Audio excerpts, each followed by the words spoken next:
I want to talk to you about something that comes up again and again. Someone is eating what they relatively believe is a healthy diet. They have removed gluten, dairy, soy. They are even preparing their meals or cooking from home and preparing their meals for the week. And they are still reacting. They're bloated. They're having headaches. They are even to the point they have not. They just don't feel well. And they continue to deal with symptoms that they cannot explain. When I ask them to describe the food that they're eating, the food itself, on face value, it doesn't seem that there's anything wrong with what they're actually eating. But once I investigate further, the question becomes, when was the food prepared? And how long has the food been sitting?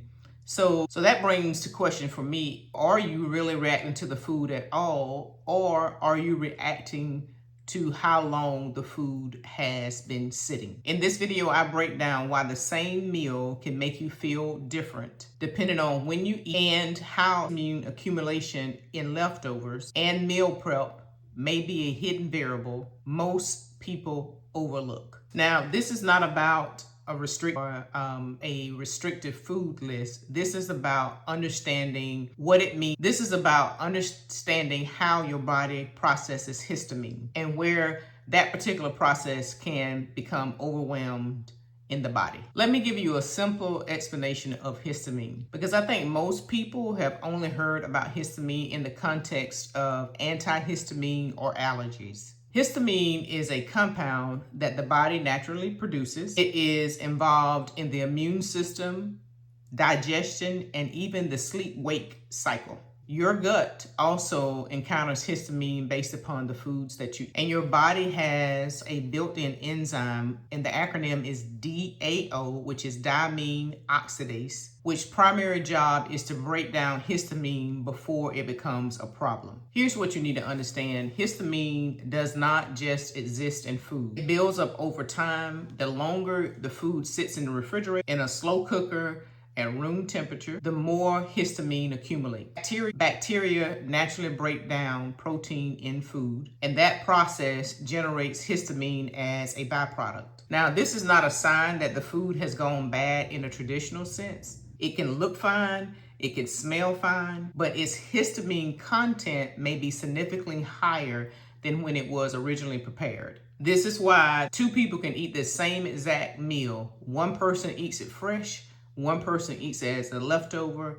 and they can have two different responses to that same. So again, it's not necessarily about the food, it can be about the timing. Now, here's the concept that I want you to hold on to. Think about your body's histamine tolerance like a bucket. Your DAO enzyme is continually attempting to empty that bucket, breaking down the histamine that comes through food that your body produces naturally. As long as what's going on does not exceed what your DAO can clear, you feel fine, no symptoms. But the moment that bucket overflows, you'll feel it. The headaches, the fatigue, the bloating, the skin flare, and even in some people, they can have heart racing after a meal. Now, here's what makes this complicated. Your DAO capacity is not fixed. If your gut lining is compromised, which affects a significant amount of people, your DAO production is reduced, which means your bucket is small, which also means it takes far less histamine to overflow it. This is why it's so important not to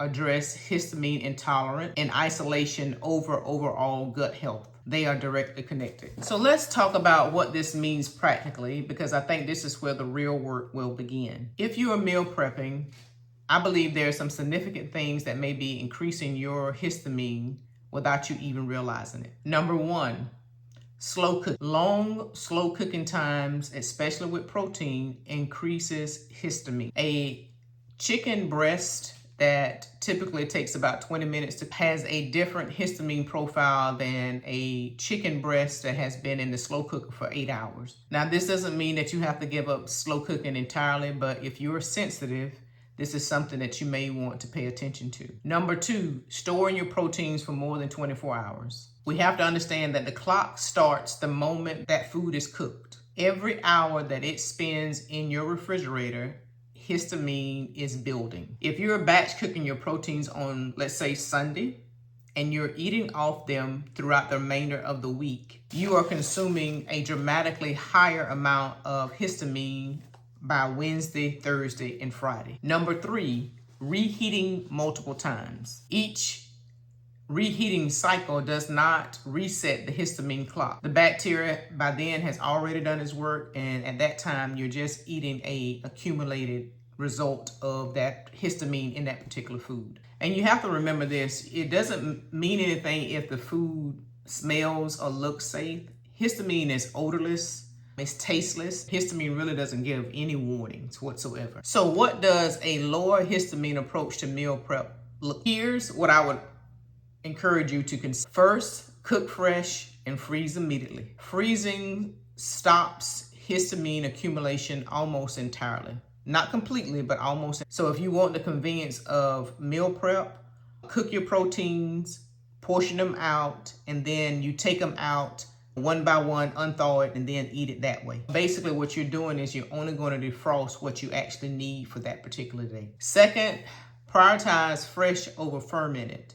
Now, I know that you probably heard about fermented foods. They do have some good responses in terms of the literature, but there are some people who are highly inflamed because of fermented foods. So at least while you are trying to identify whether or not histamine is an issue for you, I would encourage you to stay away from fermented foods. Fermented foods like sauerkraut, kombucha, which I love, cheese, vinegar, are among the highest histamine foods that exist. Third, I wanted to suggest that you support your DAO enzyme along with vitamin B6, copper, and vitamin C. And these are all cofactors that support your DAO function. Because if your gut is inflamed, those nutrients may not be absorbing efficient, which brings us back to why gut health has to be part of the conversation. You need to understand what your gut is doing. You need to understand whether or not your DAO is compromised. I will leave a link in the description if you need some assistance with that. I'll be happy to help you. You could be doing more harm than good, and you have to understand what affects one person is not going to affect someone else, and someone else may not have an issue with meal prepping and eating the same thing for weeks, days at a time, but you might. And so this is why you want to take an individualized approach to your gut health and understand what really works for you. But if you're having digestive distress and you're having the bloating after a meal, this is something that you can take a look at, and maybe it can resolve the concerns that you may have.